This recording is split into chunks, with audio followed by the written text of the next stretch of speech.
మీరేమైనా చేసుకోండి, సీతారాముల కళ్యాణం మాత్రం మనమిద్దరం కలిసి చూడాలి. వీలైతే దగ్గరుండి మనమే జరిపించాలి అప్పట్లాగా. గౌరీ గారు ప్లీజ్ అండి, అసలే నేను బోల్డ్ అనే సమస్యలో ఉన్నాను. మీరు అప్పుడు ఇప్పుడని మళ్ళీ మొదలు పెట్టకండి. సరే సరే, నేను గుడి లోపలికి వెళ్తాను, మీరు వాళ్ళని కలిసేసి వచ్చేయండి. ఆ,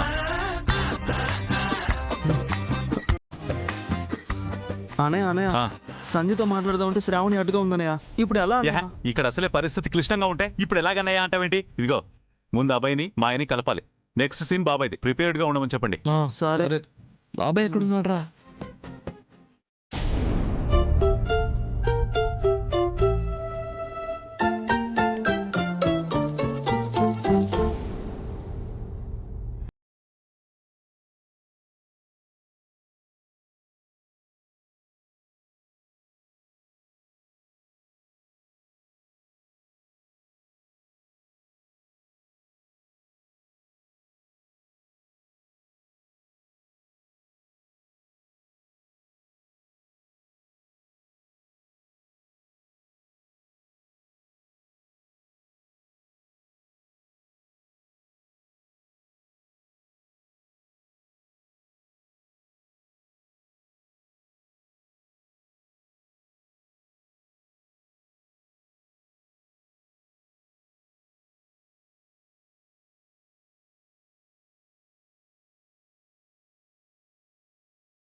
జై శ్రీరామ్.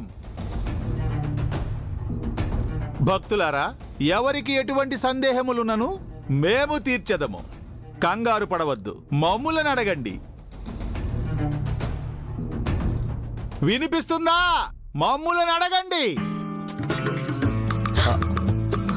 మా నాన్న ఓవర్ యాక్షన్ చేసి దొరికిపోయేలా ఉన్నాడు. ఏం కాదు, మావే మేనేజ్ చేస్తారు, నువ్వు చూస్తూ ఉండు.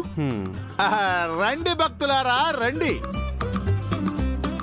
మాయ, అంతయు మాయ. జగమే మాయ, బ్రతుకే మాయ, వేదాలలో సారమింతేనయ.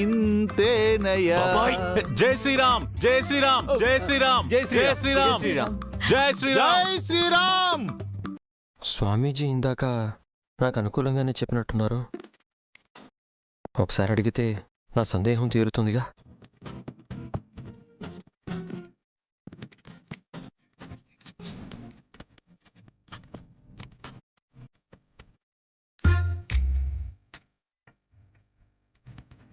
జై శ్రీరామ్, జై శ్రీరామ్. స్వామి, వచ్చావా బాబు? నీ వస్తావని మాకు తెలియను. మీకెలా తెలుసు? ఆకాశవాణి పలికింది నాయనా. అయ్యో మావయ్య, అది దివ్యవాణి. ఓ, ఆకాశవాణి. వాటెవర్. అసలు నేనేం అడగాలనుకుంటున్నానంటే మాయ గురించే కదా, మాకు తెలుసు. చంపేశాడు పో. మీకెలా తెలుసు? అంటే అది జనులందరూ లోకంలో ఉన్న మాయ గురించి తెలుసుకోవాలనుకుంటారు కదా, అది మామూలే కదా నాయనా. అది కాదు స్వామి, నా మనసులో అలా జడి ఆక్రందన ఆవేదన, బాధ, భయము, నిరాశ, నిరుత్సాహము, నిస్పృహ ఇలాంటివన్నీ నీకు నిండుగా ఉన్నాయి అంతే కదా? మ్మ్. అలాంటివేమీ లేవు. ఒక చిన్న అనుమానం ఉంది అంతే. ఆ, ఆ, ఏమిటా సందేహము? మనం ఎవరినైనా ఇష్టపడినా, మనల్ని ఎవరైనా మనస్ఫూర్తిగా ఇష్టపడినా వాళ్ళు దూరంగా ఉంటే మనకి పదే పదే కనిపిస్తారా? నిజమే నాయనా. మనసంతా ప్రేమతో నిండి ఉన్నప్పుడు ప్రేమించిన మనిషి కళ్ళెదురుగానే కనిపించును. మరి ఆ ప్రేమ నిజమో మోసమో మనకెలా తెలుస్తుంది? అది నీ మనసు నడుగు చెబుతుంది. ప్రేమ కంటికి కనిపించేది కాదు, మనసుకు మాత్రమే తెలిసేది. ఒక్కొక్కసారి నిజము అనుకున్న ప్రేమ అబద్ధము కావచ్చును, అబద్ధం అనుకున్న ప్రేమ నిజము కావచ్చును. కొన్ని ప్రేమలు అబద్ధముగా మొదలైనను అందమైన నిజముగా మారవచ్చును. ఆ ప్రేమ ఎంతో మధురముగా ఉండవచ్చును.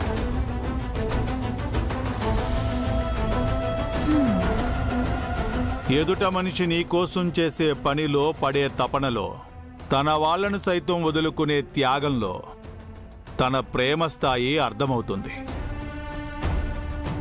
నీవు కోరుకున్న ప్రేమ నీకు దొరకటం అదృష్టం బాబు. నిన్ను మాత్రమే కోరుకుని నీకై తప్పించే ప్రేమ దొరకటం వరం.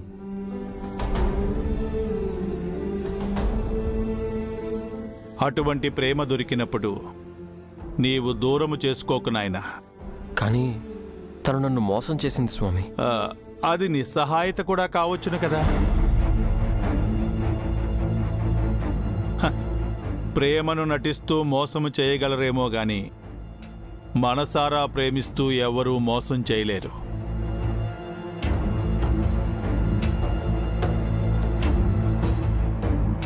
చూడ్నాయనా, మనసుల మధ్య అపార్థాలు వచ్చినప్పుడు దూరము పెంచుకోకూడదు. మనసు విప్పి మాట్లాడుకుని అపార్థాలు తొలగించుకుని దగ్గరవ్వాలి. అర్థమైందా? విజయోస్తు. జై శ్రీరామ్, జై శ్రీరామ్, జై శ్రీరామ్.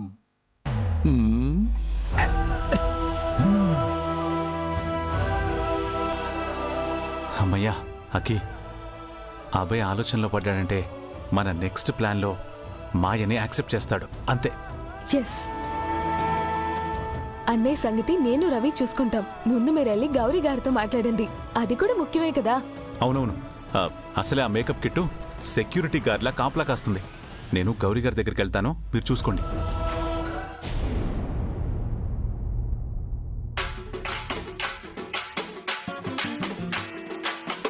అన్నయ్య అన్నయ్య ప్లీజ్ అన్నయ్య, ఎలా అన్నయ్య? రేయ్, నువ్వు వెళ్ళు, నేను చూసుకుంటా.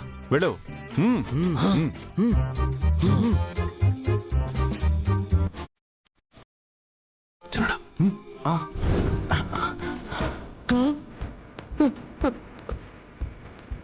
అమ్మో, ఇప్పుడు నేనేం చేయాలి?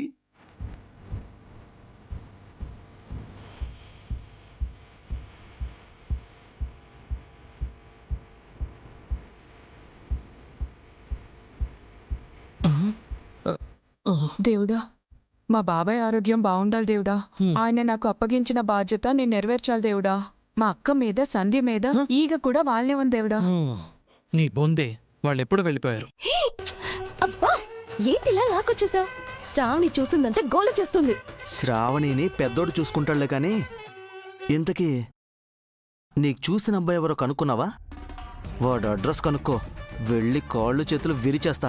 లేకపోతే నిన్ను పెళ్లి చేసుకోవడానికి రెడీ అవుతాడా? ఇదిగో, మీరు ఇలా చేస్తారనే మా బాబాయ్ ఎవరు ఏంటి అనే వివరాలు మాకు కూడా చెప్పలేదు.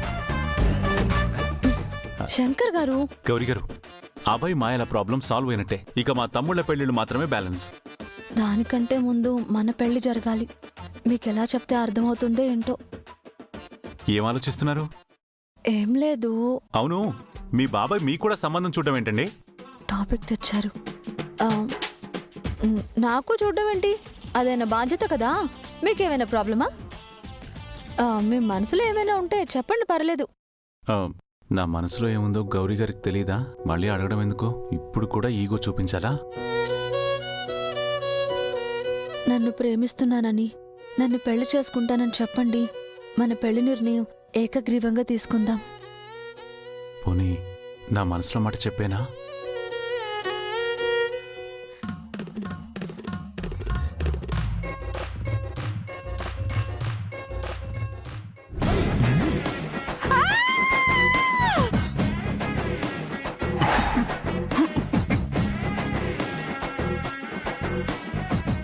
ఏ నువ్వేంటెక్కడా?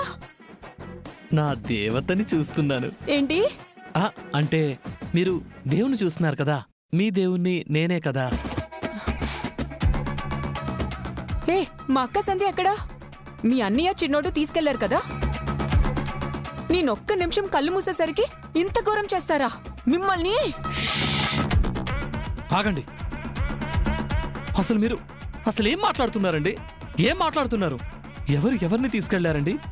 రండి చూపిస్తాను. రండి రండి, అటు చూడండి, చూడండి.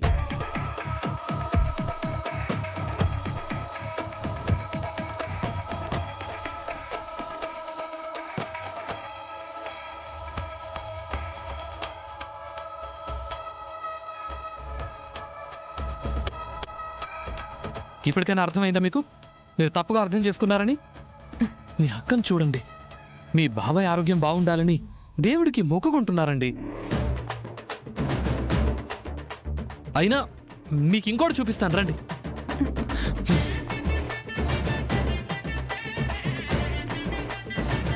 చూడండి, అటు చూడండి, మీ చెల్లిని చూడండి. తన ప్రాణాలకు సైతం తెగించి చేతిలో హారతి వెలిగించి దేవుడికి హారతి ఇస్తున్నారండి. ఎందుకో తెలుసా? కేవలం మీ బాబాయ్ ఆరోగ్యం కోసమేనండి. అలాంటి వాళ్ళిద్దరిని మీరెలా అనుమానించారండి?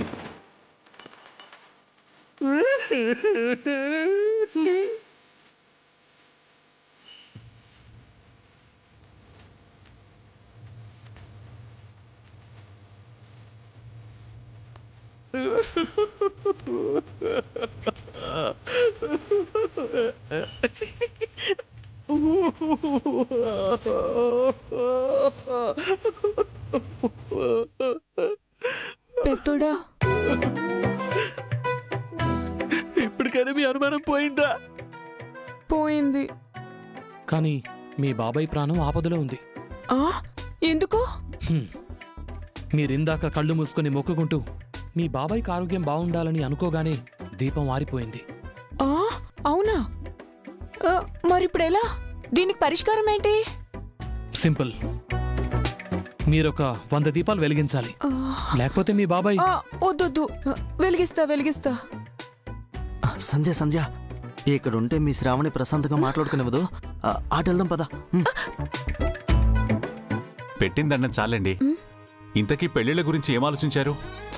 బాబాయ్ ఆరోగ్యం గురించి ఆలోచించి నేనేం చేయలేకపోతున్నానండి. మీరేం కంగారు పడకండి, అంతా నేను చూసుకుంటాను. అభయ్ మాయలకి, మా తమ్ముళ్ళకి, మీ చెల్లెళ్ళకి మనం నిశ్చయించిన ముహూర్తానికే పెళ్లిళ్ళు జరిపిస్తాను. దాని కంటే ముందు...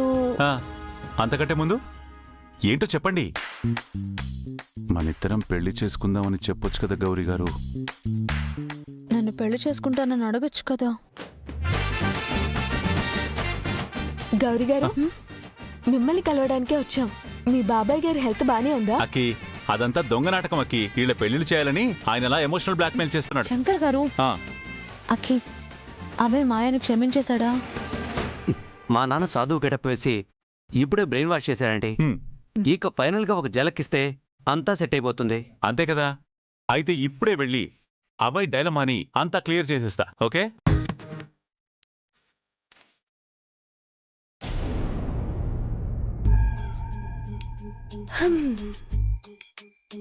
అసలు రాత్రి మీరెక్కడ దొరికిపోతారో అని ఎంత భయపడ్డానో తెలుసా? అయినా అంత ధైర్యంగా ఎలా వచ్చారో? మీకు పెళ్ళిళ్ళని తెలిసేసరికి టెన్షన్ తట్టుకోలేక వచ్చేసాం. అసలు మా అన్నయ్య ఒప్పుకోలేదు, కానీ లేదంటే రాత్రి నేను ఎత్తుకొచ్చేసేవాడిని. అమ్మో, అంత పని చేయకు.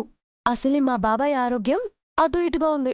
అది బాబాయ్ గురించి ఓవర్ సెంటిమెంట్ ఫీల్ అయిపోయి అది ప్రశాంతంగా ఉండట్లేదు, మమ్మల్ని ప్రశాంతంగా ఉంచట్లేదు. మీ శ్రావణి సంగతి అటుంచు, మా పెద్దో టార్చరు అసలుకే భరించలేకపోతున్నాం అనుకో. వాడు శ్రావణి తనని పీకలోతు ప్రేమించేస్తుంది. మీ బాబాయ్ కోసం ప్రేమ లేనట్టు నటిస్తుందనే భ్రమలో ఉన్నాడు. నిజానికి వాడొక త్యాగశీలా ఫీల్ అయిపోతున్నాడు అనుకో. పాపం కదా. ఏంటి పాపం? రాత్రి కూడా అంతే, వాడి వల్ల దొరికిపోయాం. లేదంటేనా ఇంకాసేపు కబుర్లు చెప్పుకునేవాళ్ళం ఎంచక్క. ఆ కబుర్లేవో ఇప్పుడు చెప్పు.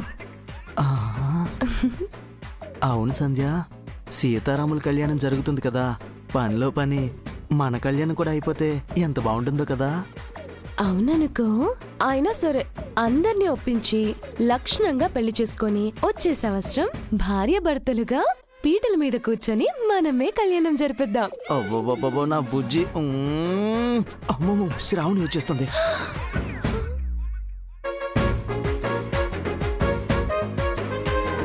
ఊరి దేవుడా, ఇప్పుడెలా?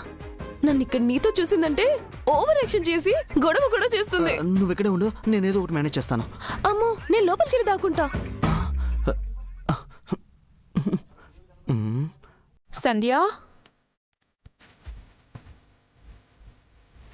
చిన్నోడు ఇక్కడ ఉన్నాడంటే ఖచ్చితంగా సంధ్య కూడా ఇక్కడే ఉండుంటుంది. దేవుడా, నా ప్రేమకు అడ్డు తగులుతున్న దుష్ట శక్తుల పేట వదిలిపోవాలి దేవుడా. ఏయ్, నన్నే అంటున్నావు కదా. హే శ్రావణి గారు, మీరేంటి ఇలా వచ్చారు? నాతో ఏమైనా మాట్లాడాలా? నీతో నాకు మాటలేంటి? నేను మా సంధ్య కోసం వచ్చా. ఓ సంధ్యనా? ఇటు రండి, ఇటు రండి, రండి రండి రండి. ఇదిగోండి, ఈ తలుపు ఉంది కదా, ఈ తలుపు పక్కనే దాక్కుంది. వచ్చి చూసి తీసుకెళ్ళిపోండి, వెళ్ళండి. ఇలా ఇరికించాడేంటబ్బా. చిన్నోడంత గట్టిగా చెప్తున్నాడంటే సంధ్య అక్కడ లేదనుకుంటా. మీకు నేను సంధ్యతోనే మాట్లాడుతున్నానని అనుమానం కదా. రండి చూడండి, ఇదిగోండి, ఈ తలుపు చాటు నుండి నన్నే చూస్తుంది. ఏం అక్కర్లేదు, నేను కలవద్దని చెప్పాను కాబట్టి మా సంధ్య నిన్ను కలవదు. ఆ తలుపు చాటున ఎవ్వరూ లేరు, అది నాకు బాగా తెలుసు. ఆ ముక్క నేను చెప్తే మీరు నమ్మరు కదా. అయినా నేను మరీ అంత అబద్ధాలు కూడా కాదండి. కళ్ళ ముందు ఉన్నది లేనట్టు, లేనిది ఉన్నట్టు కనికట్టు చేయటం నాకు చేత కాదు. చిన్నోడు ఎక్కించేదాకా వదిలేడు. ఆయన నీతో నాకెందుకులే. అయితే ఒక పని చేయండి, అక్కడ వడపప్పు పానకం పెడుతున్నారు, వెళ్ళి తినండి. పానకమా? ఎక్కడా? పానకం కావాలంట, పానకం. పానకంలో పుడకలా తయారైంది. అమ్మయ్య, వెళ్ళిపోయింది. ఎంత బాగా మేనేజ్ చేసావో. మరేమనుకుంటున్నావు చిన్నోడంటే? ఇలా దాగుడు మూతలు ఎన్ని రోజులు మనకి? నువ్వేం బాధపడకు, మా అన్నయ్య మన పెళ్లి చేయాలని ఫిక్స్ అయిపోయాడు. ఆ అన్నయ్య ఫిక్స్ అయ్యాడంటే చేసి తీరుతాడు అంతే. నువ్వు ధైర్యంగా ఉండు. సరే, కళ్యాణం చూద్దాం పద.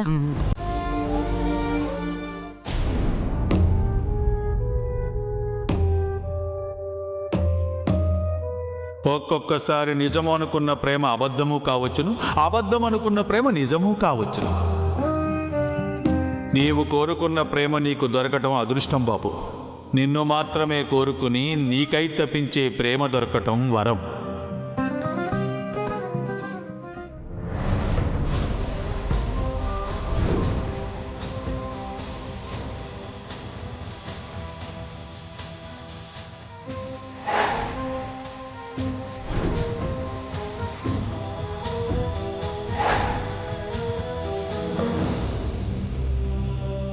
ఇది కళ నిజమా? నాకు మళ్ళీ మాయ కనిపిస్తుందేంటి?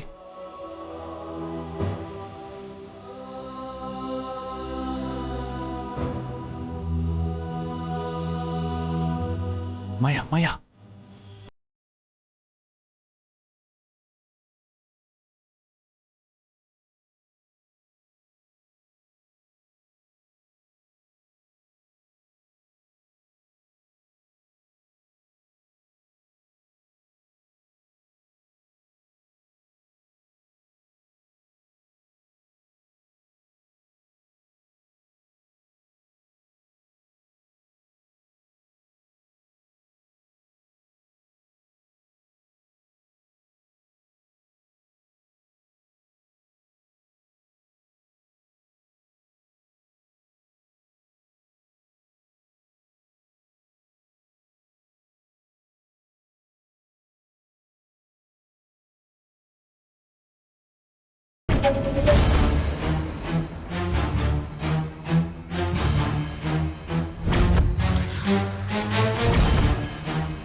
అబ్బాయి, మాయా మాయా, వద్దు దొరికిపోతావు.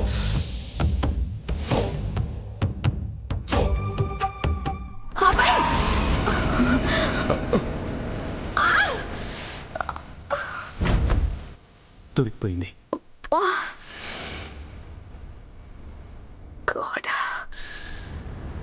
అబ్బాయి నీకేం కాలేదు కదా? మాయా అంటే ఇందాకటి నుంచి నువ్వు గుళ్ళోనే ఉన్నావు. ఇప్పటి వరకు కనిపించింది నువ్వే అన్నమాట. అంటే నువ్వు ఉండి కూడా లేనట్టుగా ఇంకొక అమ్మాయిని పెట్టి నన్ను కన్ఫ్యూజ్ చేస్తున్నావు. ఏంటి ఇంకో కొత్త డ్రామా స్టార్ట్ చేసావా? నన్ను ఎమోషనల్గా ట్రాప్ చేద్దాం అనుకుంటున్నావా? అవునభయ్, ఇదంతా డ్రామానే. నేను ఆడించిన డ్రామా. దీనిలో తనకేం సంబంధం లేదు.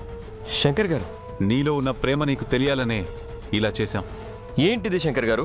మోసంతో ప్రేమ పుట్టదని మీకు తెలీదా? తెలుసు, కానీ ఉన్న ప్రేమని లేదు అని కప్పిపుచ్చుకుంటూ నిన్ను నువ్వు మోసం చేసుకుంటున్నావే, ఇది మాత్రం కరెక్ట్ కాదభయ్. ఒకసారి నా స్థానంలో ఉండి ఆలోచించండి శంకర్ గారు. ఓకే, తను నిన్ను మోసం చేయాలని వచ్చింది, కానీ నీ ప్రేమ తనని మార్చింది. నిజంగానే ఇప్పుడు ప్రేమిస్తోంది. అబద్ధాన్ని నమ్మిన నువ్వు నిజాన్ని ఎందుకు నమ్మట్లేదు? శంకర్ గారు ప్లీజ్ తనని ఫోర్స్ చేయకండి. నాకు ఇలా జరగాల్సిందే. I deserve this. తనకి నా మీదున్న నమ్మకాన్ని నేను పోగొట్టుకున్నాను.